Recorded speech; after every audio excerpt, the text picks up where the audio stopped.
PGCET students, ನಿಮ್ಗೆ ಒಂದು big update ಬಂದಿದೆ. ಕೆ ಅವರು ಅಂತೂ ಇಂತೂ ನಿಮ್ಮ ರಿಸಲ್ಟ್ ನ ಅನೌನ್ಸ್ ಮಾಡಿದರೆ, ಆದ್ರೆ ಇದು ಪ್ರೊವಿಷನಲ್ ಆಗಿರುತ್ತೆ.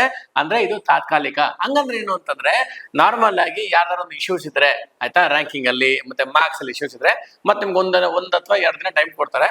ಅದಾದ್ಮೇಲೆ ಫೈನಲ್ ರಿಸಲ್ಟ್ ನ ನಿಮ್ಗೆ ಕೊಡ್ತಾರೆ. ಈಗ ನೀವು ಮಾಡ್ಬೇಕಾಗಿರೋದು ಬೆಸ್ಟ್ ಕೆಲಸ ಅಂತಂದ್ರೆ, ಫಸ್ಟ್ ನಿಮ್ಮ ರ್ಯಾಂಕ್ ಬರ್ಲಿ. ರ್ಯಾಂಕ್ ಬಂದ ಮೇಲೆ ಕಾಲೇಜ್ಗಳನ್ನ ಸೆಲೆಕ್ಟ್ ಮಾಡ್ಕೊಬೇಕಾಗತ್ತೆ, ಮತ್ತೆ ಕೋರ್ಸ್ ಸೆಲೆಕ್ಟ್ ಮಾಡ್ಕೊಬೇಕಾಗತ್ತೆ.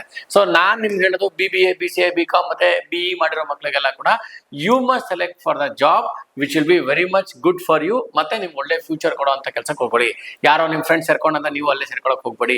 ಬೆಂಗಳೂರಲ್ಲಿ ನಿಮ್ಗೆ 10 ಕಿಲೋಮೀಟರ್ಗೆ 5 ಕಿಲೋಮೀಟರ್ಗೆ ಒಂದೊಂದು MBA ಕಾಲೇಜ್ಗಳಿದಾವೆ, ಅರ್ಥ ಆಯ್ತಾ? So not every college is good, not every college is bad. So ನೀವು ಸೇರ್ಕೊಬೇಕಾಗಿರೋ ಕಾಲೇಜ್ ಹೆಂಗಿರ್ಬೇಕಂದ್ರೆ, ಒಳ್ಳೆ ಇಂಟರ್ನ್ಶಿಪ್ ಕೊಡಬೇಕು, ಒಳ್ಳೆ ಪ್ಲೇಸ್ಮೆಂಟ್ ಕೊಡಬೇಕು, ಮತ್ತೆ ಒಳ್ಳೊಳ್ಳೆ ಕಂಪ್ನಿಗಳು ಬರಬೇಕು, ಆಯ್ತಾ? ಸೊ ಅಂತ ಕಾಲೇಜ್ಗೆ ನೀವು ಸೇರ್ಕೊಬೇಕಾಗತ್ತೆ.